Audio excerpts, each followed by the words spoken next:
Nuevamente, mis hermanos y hermanas, buenos días. Feliz año. Hacía unos días desde el año pasado que no nos veíamos. Igualmente a las personas que están conectadas, hermanos y hermanas y personas de pronto invitadas. Gracias, mis hermanos, por favor.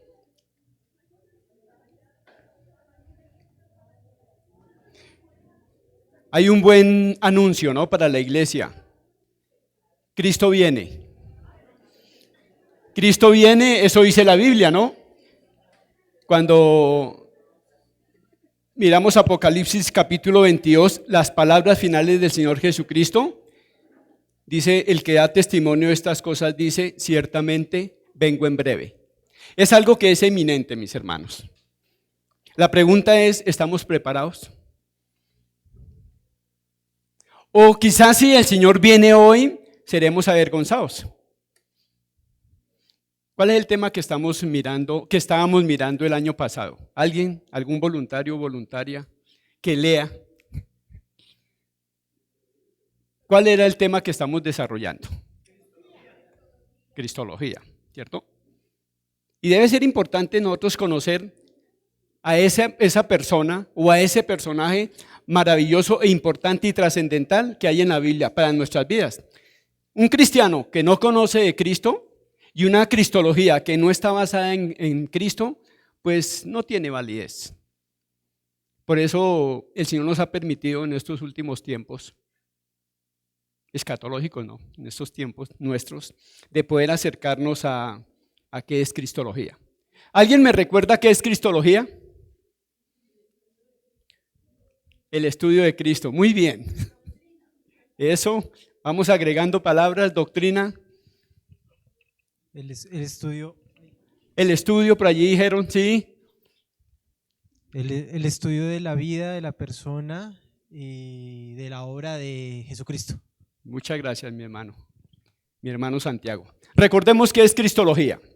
Es el estudio de la persona, acerca de la persona del Señor Jesucristo, que tiene que ver con su muerte, su vida, ¿cierto?, su obra, muerte y resurrección. ¿Para qué? Para redención, o sea, para salvación. O sea, no es un tema por llenar, es un tema trascendental en la vida del creyente. Es un tema trascendental para ir y llevar las buenas nuevas.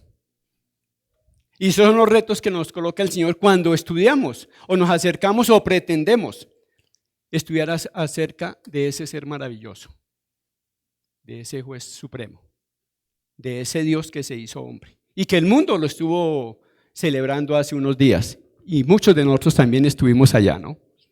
Pero nuestra visión es diferente. No fue que se quedó chiquito, pequeñito, allá en un pesebre, sino que trascendió. Vamos a orar y comenzamos, mis hermanos. Una vez más, Señor, gracias. Gracias por tu amor. Y gracias por tu fidelidad. A ti te plació, Señor, colocar tus ojos en cada uno de nosotros. Pecadores, Señor. Pero llegaste a nuestras vidas, Señor, y por la obra de tu Santo Espíritu fuimos reargüidos y convencidos de pecado, de justicia y de juicio. Y reconocimos, Señor, que verdaderamente necesitamos la salvación, la vida eterna y el perdón de nuestros pecados. Y gracias te damos porque podemos hacer parte de tu iglesia. Oramos, Señor, para que este tiempo en que estamos terminando este tema acerca de Cristo, traiga a nuestra mente, bendito Dios, y a nuestra vida propósitos para continuar. En el nombre de Jesús, amén y amén. Una pregunta obvia, mis hermanos, para una respuesta obvia. Ya hice el ejercicio con alguien y bueno.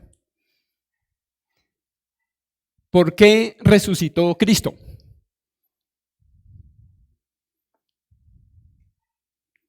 ¿Por qué resucitó Cristo?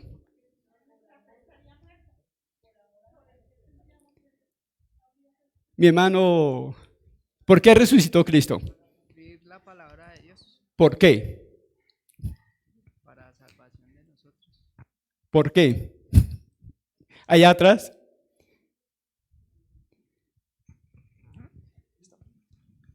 Sí, mi hermano, rápido. Porque es Dios. No le escuché. Porque es Dios. Porque es Dios. ¿Por qué resucitó Cristo? Gracias, mi hermana, allá atrás. Porque murió. El Evangelio dice, ¿cierto? Que Cristo murió, fue sepultado y resucitó. Y Cristo resucitó porque estaba muerto. Ahora la pregunta es, ¿por qué y para qué murió Cristo? Son dos preguntas diferentes. ¿Por qué murió Cristo y para qué murió Cristo? Romanos 3:23, gracias mis hermanos, sí, gracias. La paga del pecado es muerte. Y no había nadie, absolutamente nadie que pudiera pagar, solamente Dios hecho hombre, Cristo. ¿Y para qué murió? ¿Para qué murió? Ese es un efecto, sí señora, para darnos salvación y vida eterna, reconciliarnos, justificarnos, ¿cierto? La última vez en el año pasado, la última sesión, vimos la resurrección. Pero para resucitar tenía que haber muerto. La pregunta es ¿por qué murió? Por nuestros pecados. Cuando uno va a Génesis capítulo 1, versículo 27, dice que Dios creó al hombre perfecto, a su imagen, porque fue imagen, y fue perfecto. Pasamos al capítulo 3 y hay un problema, la desobediencia. De la única mandato que le había hecho el Señor, el hombre prefirió desobedecer y hubo unas consecuencias graves. Pero dentro de esas consecuencias graves se vislumbra el amor del Señor y una esperanza maravillosa. Eso nos lo recuerda Génesis capítulo 3:15. ¿Quién tiene Génesis capítulo 3, versículo 15? Que lo lea rápidamente, por favor. Y pondré enemistad entre ti y la mujer, y entre tu simiente y la simiente suya. Esta te herirá en la cabeza y tú le herirás en el calcañar. Gracias, mi hermana. Ahí se está vislumbrando una promesa maravillosa que está atinando al Mesías, al Señor Jesucristo, ¿cierto? Con base a esa desobediencia del hombre, pues Dios pudo haber acabado con su creación, pero en su infinito amor, en su misericordia, en su bondad, había decidido desde antes de la fundación del mundo, por su omnisciencia, tener ese plan para el hombre. Y entonces le da esa esperanza, Génesis 3:15. Y nos está hablando ahí, la referencia es hacia el Mesías, ¿cierto? ¿Cuándo vino ese cumplimiento para decir que verdaderamente era el Mesías? Gálatas 4, versículo 4 nos lo dice. Pero cuando vino el cumplimiento del tiempo, Dios envió a su Hijo, nacido de mujer y nacido bajo la ley. Gracias. Nacido de mujer. Se está cumpliendo la promesa que hay en Génesis 3:15. Venido el tiempo, vino Cristo. Nacido de mujer. Y eso ya lo hemos visto dentro del desarrollo de Cristología. ¿Cómo nace de una mujer? No con intervención del hombre. Por eso era el único que podía ir a la cruz a perdonar sus pecados y mis pecados. Y aquí está lo que yo quiero mirar hoy, es los eslabones que hay para que nosotros podamos contar esa historia de cómo Cristo vino aquí al mundo. ¿Quién es Cristo? Porque recordemos que la primera sesión que veíamos cuando hablábamos de Cristología es que nos decían, listo, hábleme de Cristo, pero no es de la Biblia. Hay historiadores, pero nuestro elemento importante es la Biblia. Y eso es lo que quiero que desarrollemos hoy, como parte final de esto. El primer eslabón está allí en Génesis. Hay una promesa. Pasa el tiempo, continuamos leyendo la Biblia y entonces posteriormente el Señor Dios Todopoderoso llama a Abraham y le da una promesa. Y comienza a desarrollar o continúa desarrollando ese plan que tiene. Ahora ha llamado a un hombre, Abraham. Génesis 22:18 nos dice que en tu simiente serán benditas todas las naciones de la tierra. ¿Listo? Esa es esa promesa. Comienza a desarrollarse. Pero esa promesa es ratificada a sus hijos. Entonces la persona que tiene Génesis 26:4, por favor, mi hermano Pepe, Génesis 26:4. Primeramente, ¿a quién se la ratifica? Mi hermano, Génesis 26:4. Multiplicaré tu descendencia como las estrellas del cielo y daré a tu descendencia todas estas tierras y todas las naciones de la tierra serán benditas en tu simiente. ¿Listo? Se lo está diciendo a Isaac. En el contexto nos damos cuenta que Isaac está en Gerar. Y ahora cuando vamos a Génesis 28:14, no lo entregue. No lo entrego. 28:14. Será tu descendencia como el polvo de la tierra y te extenderás al occidente, al oriente, al norte y al sur, y todas las familias de la tierra serán benditas en ti y en tu simiente. Vuelve la simiente. Se lo está diciendo a Jacob. Entonces se lo dice a Abraham, se lo ratifica a su hijo y ahora se lo está ratificando a su nieto, Jacob. Y conocemos quién es Jacob, ¿no? En este punto, mis hermanos, no se sabe si esa simiente, quién es o qué es. Pero más adelante en Génesis capítulo 49 nos va a decir que exactamente va a ser una persona. Génesis 49:10, ¿qué nos dice? Y estamos mirando el eslabón de cómo esa promesa de Génesis 3:15 se está desarrollando. ¿Qué dice mi hermana Doris? No será quitado el cetro de Judá, ni el legislador de entre sus pies, hasta que venga Silo, y a él se congregarán los pueblos.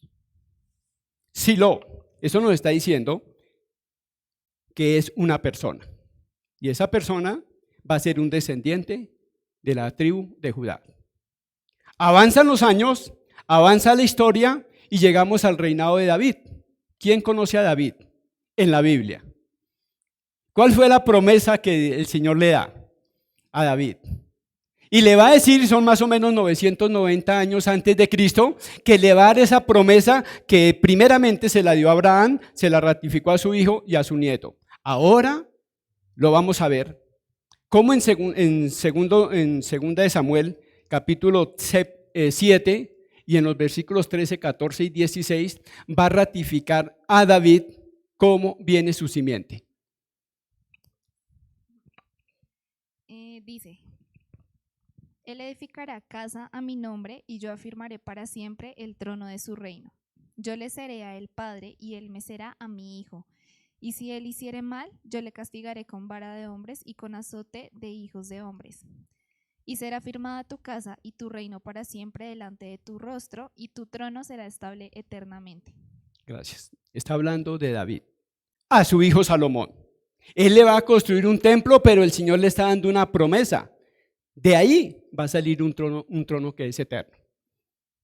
Y estamos mirando el desarrollo de los eslabones, cómo esa promesa de Génesis 3:15 se está llevando a cabo. Y estamos ya hablando del año 995 a.C. Porque ya hemos visto cuando vimos el desarrollo de Cristología cómo más de 330, si no estoy mal, profecías acerca de Cristo se cumplieron, ¿cierto? Pero aquí lo que estamos mirando es un panorama bíblico de cómo ese eslabón, 4 o 5 eslabones que necesitamos para ver cómo el amor del Señor hacia su criatura, una vez que ha cometido la desobediencia y que ha cometido el pecado, le da una promesa y se está desarrollando. Llegamos al tiempo de los profetas. En los últimos tiempos de David, cuando está muriendo, en sus últimos tiempos, él alaba al Señor. ¿Por qué lo alaba? Segunda de Samuel 23:5. Dice: No es así mi casa para con Dios. Sin embargo, él ha hecho conmigo pacto perpetuo, ordenado en todas las cosas, y será guardado, aunque todavía no haga el Ha hecho pacto eterno conmigo.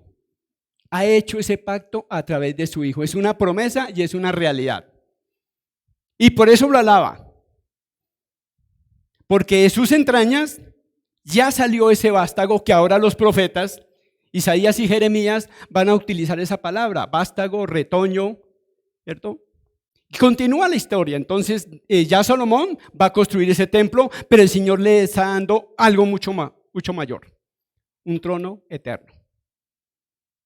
Llegan los profetas, Isaías y Jeremías, y son los que van a utilizar esas palabras. Renuevo, retoño. Y nos lo dice Isaías capítulo, ¿quién lo tiene? Mi hermano Luis, por favor. 11:1. Saldrá un varón del trono de Isaí y un vástago retoñará de sus raíces. Perdón, ¿un qué? Saldrá una vara del trono de Isaí y un vástago retoñará de sus raíces. Un vástago, ¿cierto? Esa es la palabra que está utilizando. ¿Y qué es un vástago? Un retoño. ¿Y qué es un retoño? ¿Y qué es un brote de la planta cuando estamos hablando humanamente? Un hijo, ¿cierto? Nombres diferentes, pero está hablando de eso. Y Jeremías 23:5, ¿cómo lo llama mi hermano Luis?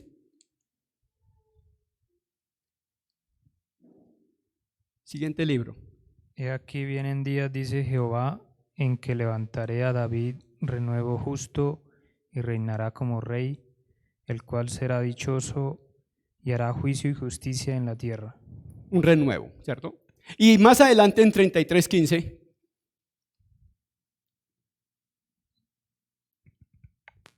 En aquellos días y en aquel tiempo haré brotar a David un renuevo de justicia y hará juicio y justicia en la tierra. Gracias, mi hermano. Le está prometiendo a David que a través de su hijo, y aquí los profetas lo que están haciendo es simplemente ratificando que de esa dinastía de David, a través de Salomón, va a levantar ese vástago, ese renuevo, ese retoño. O sea, una persona. Y llega el tiempo de los profetas.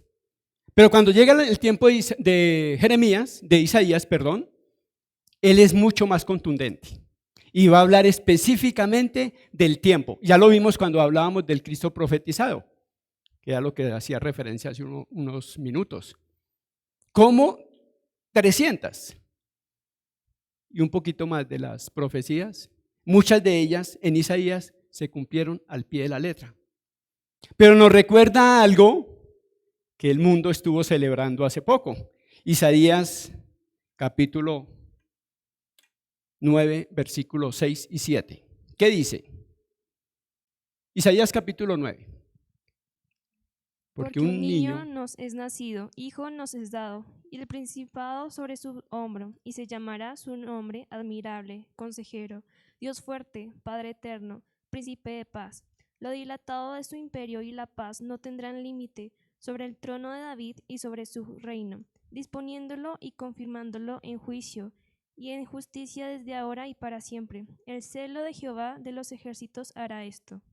Está anticipando atributos de ese Mesías, atributos de ese renuevo, atributos de esa promesa, de ese ser que va a venir. Por eso el llamado Isaías el profeta evangélico, porque él está hablando del evangelio que encarna a Cristo, porque viene a salvar a su pueblo, como ya lo hemos visto, aquí había venido, estaba profetizado que iba a venir el Mesías a su pueblo, pero ¿qué hizo el pueblo? Lo recibió amablemente, no lo rechazó, y después de rechazarlo, ¿qué hicieron con él? Lo mataron. Y mirábamos quiénes eran los que habían tenido la culpa, que quién realmente fueron los que mataron y le echamos la culpa a los romanos, le echamos la culpa a fulano y a sutano. Pero sabemos quiénes son los culpables. Nuestro pecado. A eso fue que vino. Cuando uno mira el Antiguo Testamento, y no quisiéramos entrar en ese tema porque no hay espacio, los famosos, o las famosas no, sino aquellos elementos que llaman tipologías. Tipologías es una realidad física divinamente enseñada que nos va a traer o que anticipa una realidad espiritual futura. Hablábamos de una. Cuando encontramos el problema de cuando el pueblo de Israel iba por el desierto y comenzaron a murmurar contra Dios, comenzaron a murmurar contra Moisés. Y pasó algo maravilloso. Y ese es un tipo que el mismo Señor Jesucristo lo dice. Miremos por favor Juan capítulo 3 y lo comparamos con Números 21:9. Juan capítulo 3, ¿qué dice? Por tanto, se dice en el libro de las... Juan capítulo 3, versículo 14. Y como Moisés levantó la serpiente en el desierto, así es necesario que el Hijo del Hombre sea levantado. Lo volvemos a leer, mi hermano, por favor. Y como Moisés levantó la serpiente en el desierto, así es necesario que el Hijo del Hombre sea levantado. El Señor Jesucristo estaba hablando de ese anticipo de cómo esa serpiente que había sido levantada, así él mismo iba a ser levantado para salvación. Porque recordemos que cuando los israelitas eran mordidos por la serpiente, ¿qué tenían que hacer? ¿Qué tenían que hacer? ¿Para qué? ¿Ser salvados de qué? ¿De qué? De la mordedura, que era mortal, ¿cierto? Ahora Cristo viene a ser levantado en una cruz para que todo aquel que en él crea no se pierda, mas tenga vida eterna. Eso pasó en Números. Lo queremos leer. Léalo, mi hermano, por favor. Números 21:9. Y Moisés hizo una serpiente de bronce y la puso sobre una asta. Y cuando alguna serpiente mordía a alguno, miraba a la serpiente de bronce y vivía. Otro tipo que hay es en Jonás. Y el Señor habló de eso porque le pidieron señales y él dijo, no hay señales. Pero tienen una señal que tiene que ver con la resurrección. ¿Cuál era ese tipo que había en el Antiguo Testamento? Con el micrófono, mi hermana, por favor. Cuando Jonás fue consumido por el gran pez que duró 3 días en el vientre del pez. Gracias, mi hermana. Esos son los tipos que el Señor, solamente vimos 2, como la serpiente y ahora como Jonás, que fue tragado por una ¿qué? Bueno, ahí los dejo en su discusión. Dice que un pez, ¿no? Y fue 3 días y 3 noches. Y estaba hablando de la resurrección de Cristo. Y estamos mirando esos eslabones y estamos llegando al final, ¿cierto? ¿Qué es lo que el Señor les va a decir a sus discípulos? Y nos dice a nosotros. Cuando queremos saber algo de Cristo, ¿a quién tenemos que acudir? Eso se lo dijo a sus discípulos también.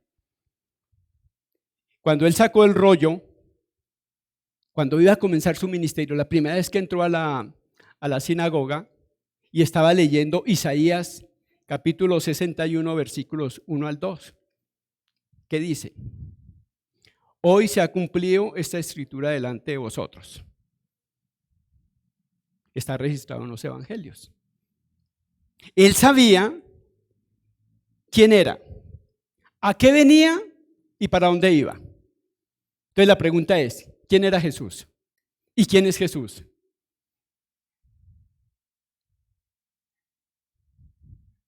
¿Quién es Jesús? El Hijo de Dios, dígalo mi hermano, ¿cierto? El Hijo de Dios. Él sabía que era el Hijo de Dios. Jesús Por eso vino es el Hijo de Dios. el Hijo de Dios. Eso vino a predicar. Eso vino a enseñar. Por eso lo rechazaron.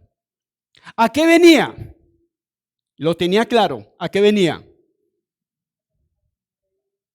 ¿Y cómo nos iba a redimir del pecado?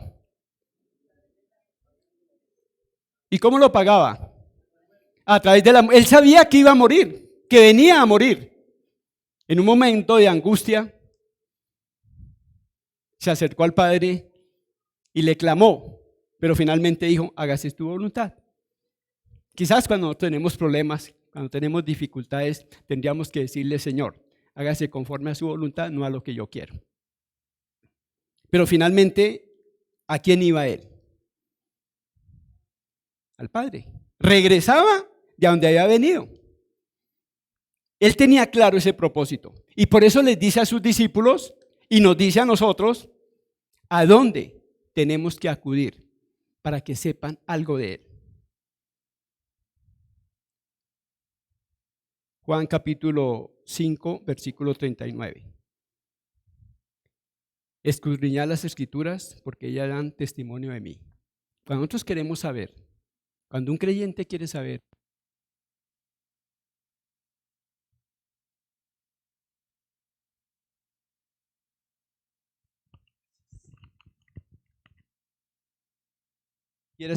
quiere saber más acerca de Cristo, debe acercarse a la palabra. ¿Me están escuchando?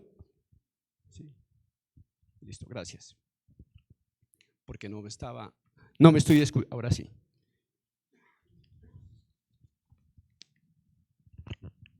Mis hermanos, toda la Biblia,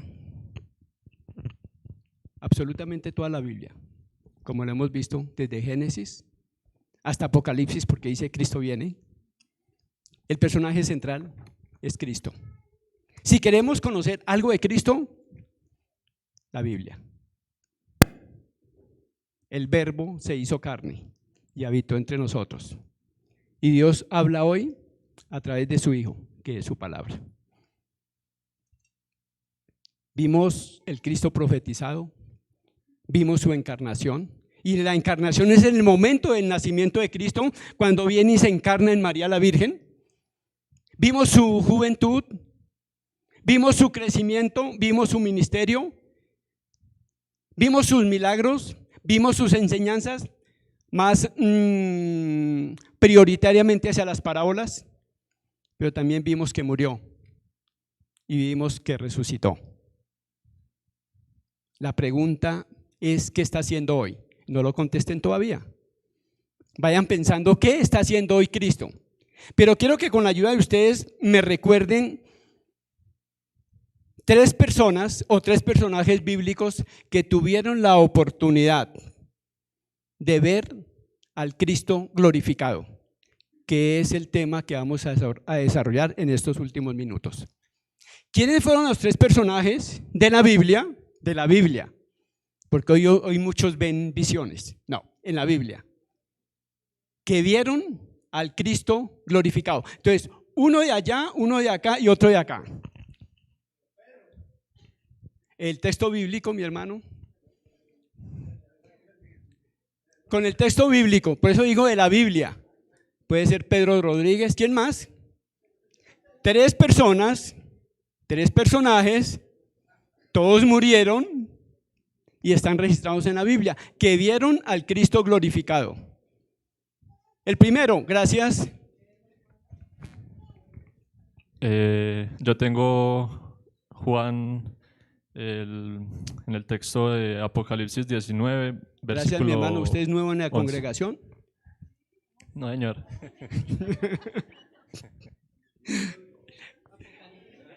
Gracias, mi hermano. Juan fue uno.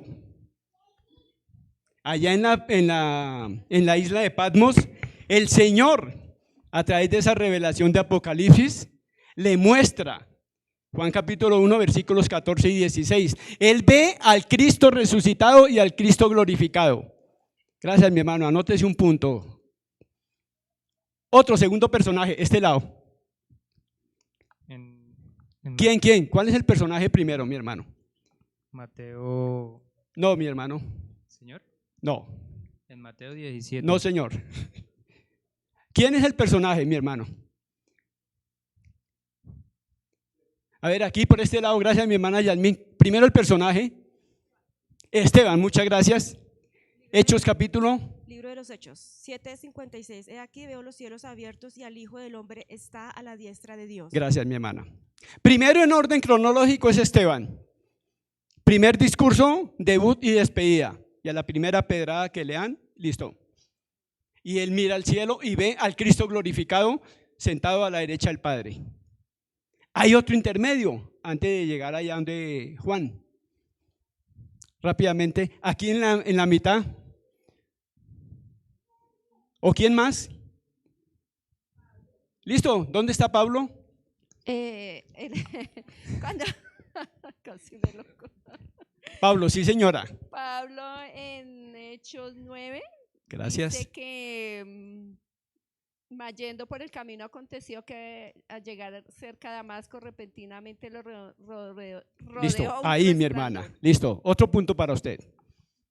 Después lo va a ratificar en 1 Corintios capítulo 15, porque a mí como a un abortivo se me apareció a mí. Entonces Pablo es el segundo. Primero es Esteban, ve al Cristo glorificado. El segundo es Pablo, tiene un encuentro personal con el Señor. Y luego es Apocalipsis, su tocayo, mi hermano, Juan. No, ese no es el Cristo glorificado. No, señora. Listo, avanzamos. Ahora sí la pregunta, ya vamos a terminar. ¿Cuál es la obra del Señor Jesucristo después de haber sido resucitado, de haber sido levantado y de estar glorificado? ¿Cuál es su obra? ¿Qué está haciendo Cristo ahora? Perdón, con el micrófono por allí. Preparando. La carta a los Hebreos nos dice que Él está como sumo sacerdote. Sumo sacerdote, superior. gracias. Muy bien, ya lo vimos uno. ¿Otro? Intercediendo dos. ¿Otro? Preparando lugar. ¿Qué más? ¿Otro? Con el micrófono allá pues. Escuche un pues. Como juez. Como juez, ¿listo? Listo, gracias. Casi. Juan capítulo 14, ¿quién lo tiene? Listo, mi hermano, gracias. En la casa de mi padre muchas moradas hay. Si no fuera, yo os lo hubiera dicho. Voy pues a preparar lugar para vosotros. Listo, ¿está preparando? ¿Está preparando qué? ¿Para quién? ¿Para quién? Para los creyentes, ¿no? No seamos egoístas, para mí. Para todo aquel que cree en Cristo, ese Dios que se hizo hombre y vino aquí a la tierra a morir por usted, a morir por el mundo. No estamos hablando de una salvación universal. Listo. Hebreos 7:25, lo que decía la hermana Yasmín. ¿Quién lo tiene? Hebreos 7:25, usted mismo. Por lo cual puede también salvar perpetuamente a los que por él se acercan a Dios, viviendo siempre para interceder por ellos. Intercediendo. ¿Se imagina? Hemos llegado a valorar ese abogado que tenemos. Cada vez que usted peca, cada vez que yo peco, va y nos acusa. Pero ahí tenemos un defensor. Dijo Juan, abogado tenemos a Jesucristo. Él intercede. ¿Cuántos de nosotros nos gusta interceder por otros? No levantemos la mano para no ser tan santos. Allá en su corazón, ¿cuánto intercedemos?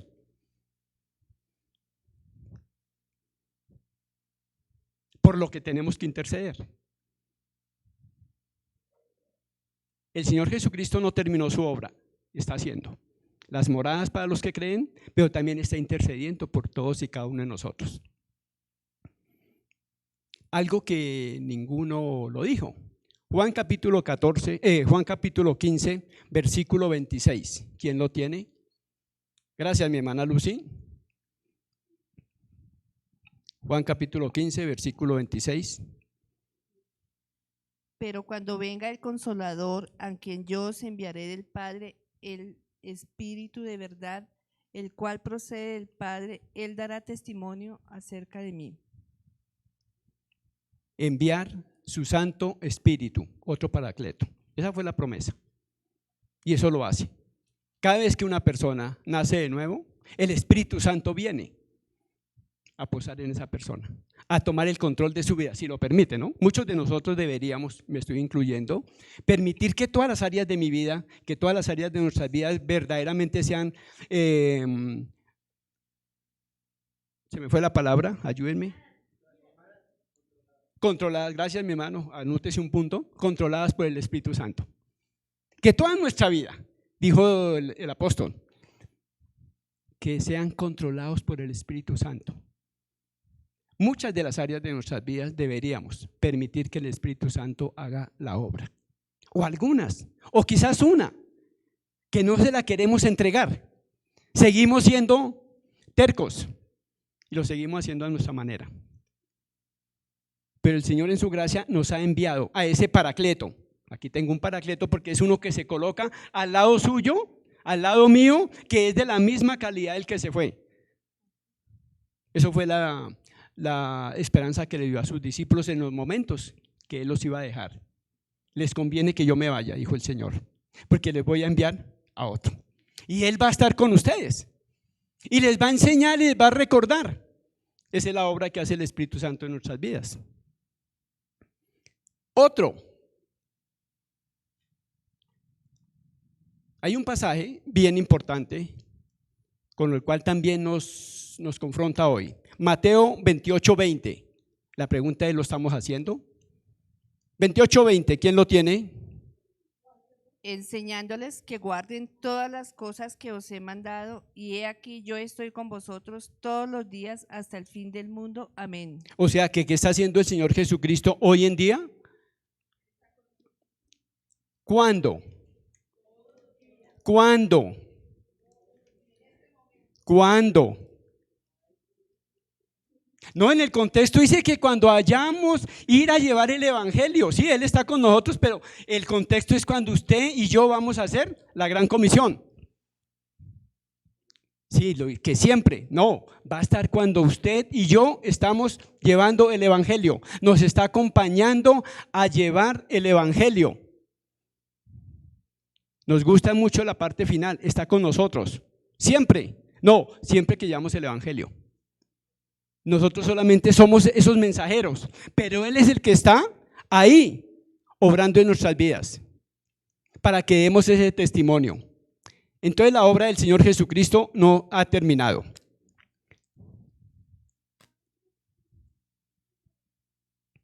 Primera de Pedro, capítulo 5, versículo 4. Y cuando aparezca el príncipe de los pastores, vosotros recibiréis la corona incorruptible de gloria. ¿Qué va a hacer entonces? ¿Qué va a hacer el Señor Jesucristo según ese versículo?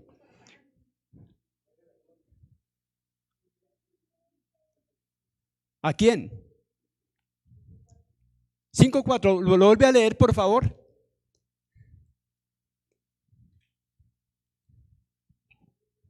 Gracias, mi hermano Jimmy. Y cuando aparezca el príncipe de los pastores, vosotros recibiréis la corona incorruptible de gloria. Le va a retribuir con coronas a los vencedores. Las está preparando también. La pregunta es, ¿nos estamos preparando para esos galardones? ¿Verdaderamente sabemos para qué el Señor nos dejó acá? Fuimos salvos y la pregunta es, ¿por qué no nos llevó para el cielo? Nos dejó aquí con un propósito. Efesios capítulo 1, versículo 16, algo así, dice que, no, capítulo 2, versículo 9, 10, que fuimos hechos a imagen de Cristo para hacer buenas obras, las cuales Dios preparó. ¿Las estamos haciendo? ¿Las estamos haciendo esas buenas obras?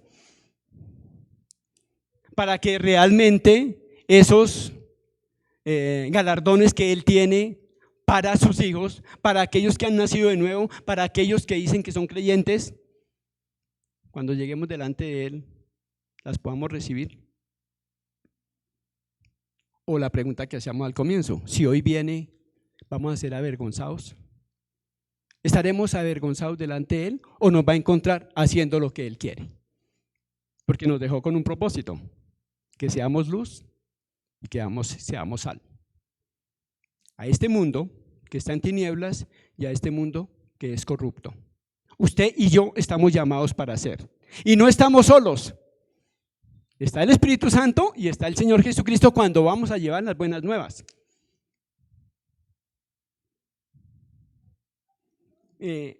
Quiero compartir con ustedes para terminar como conclusión, y lo vamos a leer en dos episodios, algo que dejó escrito el predicador, el príncipe de los predicadores, Spurgeon. Gracias. Cristo, nacido en un pesebre, solamente naciendo en un pesebre, tuvo suficientes pruebas para asegurar que Él era el Hijo de Dios. ¿Lo creemos? ¿Y lo compartimos? Como un pequeño bebé, cuando está bebecito, lo inmortal se hizo mortal. O sea, ese Dios eterno, inmortal, se hizo mortal, porque vino a morir. Y lo infinito, son palabras sinónimas, se convirtió en un humilde ser humano. Mire de dónde vino y a qué vino y cómo se hizo. Un ser humano igual que usted, igual que yo, con la diferencia de que no fue concebido en pecado, porque la simiente de la mujer fue prometido que iba a nacer ese Salvador sin intervención del hombre. Cuando inició su ministerio público, a los 30 años, dio abundantes pruebas de su poder y deidad. Y lo veíamos como a través de sus enseñanzas y a través de sus milagros. Ratificaba una y otra vez que Él era el Hijo de Dios y que las pruebas suficientes estaban cuando hacía los milagros. Continuemos, mi hermano, gracias. Jesucristo, ahora sí, es el juez supremo de toda contienda, la gran cabeza soberana de la iglesia. Aquí en la tierra, pues están los pastores, pero la cabeza suprema de la iglesia es Cristo. Recordemos siempre que lo que yo pienso, lo que usted piensa, lo que yo hago, lo que usted cree, hace contra un hermano, contra una hermana, lo hace contra Cristo, porque Cristo es la iglesia. Esa fue la experiencia que tuvo Pablo en su conversión. ¿Por qué me persigues, Pablo? En ese momento, Saulo. Él no estaba persiguiendo su iglesia, estaba persiguiendo a los cristianos, los estaba matando. Quizás hoy estamos matando a punta de la crítica, de la murmuración.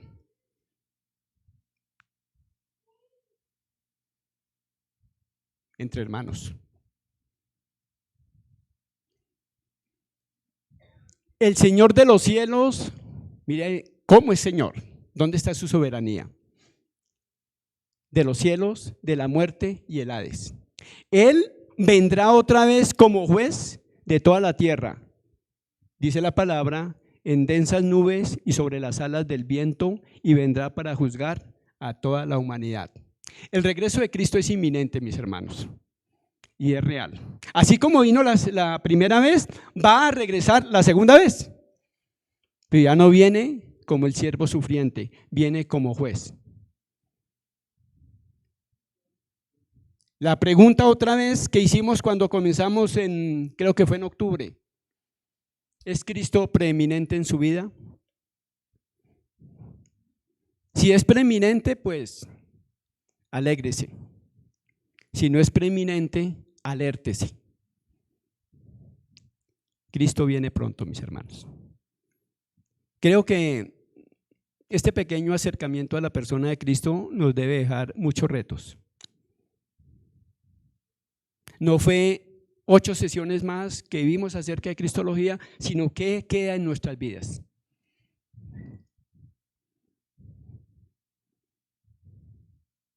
¿Verdaderamente entendemos, comprendemos y aceptamos que Jesucristo es el Hijo de Dios? Vivámoslo. Testifiquemos. Ayer llegaron 2 señores de cachucha, de los que golpean en las casas, y dije, voy a escucharlos 4 minutos. La pregunta fue, ¿usted cree que en algún momento la humanidad va a vivir en completa paz? Le dije, no lo sé, y comenzaron a leer textos bíblicos. En algún momento le pregunté, ¿qué cree usted de Cristo? Me dijeron, es el Hijo de Dios. Van bien, ¿cierto? Creen igual que nosotros.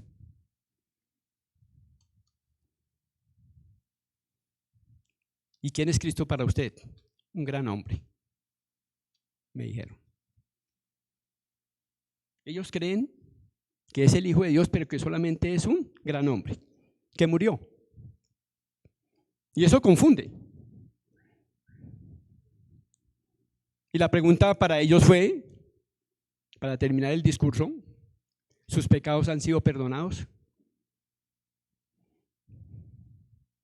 Quizás algunos de los que están acá pasa igual que ellos. Yo estoy tratando de ser buena persona, yo creo que sí, yo creo que tal. Estamos como en la disyuntiva si verdaderamente nuestros pecados han sido perdonados, si verdaderamente nos hemos acercado a ese Dios que se hizo hombre y murió en una cruz, que nació en un pesebre, pero que no se quedó ahí, sino que se desarrolló y creció y murió y fue sepultado y resucitó y ascendió y hoy está sentado a la derecha del Padre intercediendo por usted. Y la conversación se terminó. Y quizás la conversación para alguno de ustedes se puede terminar hoy. ¿Sus pecados han sido perdonados? ¿En la manera que lo dice Dios a través de su Hijo? ¿O quizás está pensando que debe hacer buenas obras para ganarse el cielo? Mis hermanos, les agradezco su atención, su paciencia. Y solamente esperamos y seguimos orando porque verdaderamente el Señor siga haciendo la obra en nuestras vidas. No ha terminado la obra en nuestras vidas. Él la sigue perfeccionando. Y está perfeccionando esa iglesia que Él quiere recibir. Lo único que nos queda es someternos a la voluntad de Él. Oremos, mis hermanos. Padre nuestro que estás en los cielos, santificado, glorificado y exaltado sea tu santo nombre. Una vez más, Señor, gracias. Gracias por tu amor. Ese amor tan grande, tan maravilloso, tan universal, Señor, y tan anticipado, porque desde antes de que el hombre hubiera pecado, ya habías planeado la salvación y la vida eterna. Y ahí en ese concilio trinitario, divino, habían decidido enviar al Hijo a morir en la cruz, con el único propósito de salvar lo que se había perdido.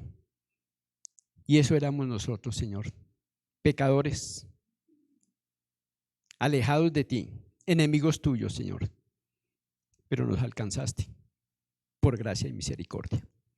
Te damos gracias por eso.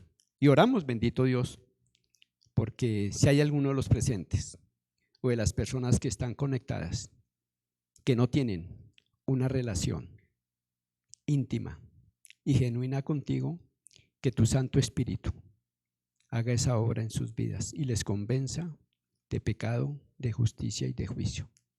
Y nosotros, que hemos nacido de nuevo, que no somos mejores personas, estamos siendo transformados, que verdaderamente pretendamos tener una vida que te agrade, Señor.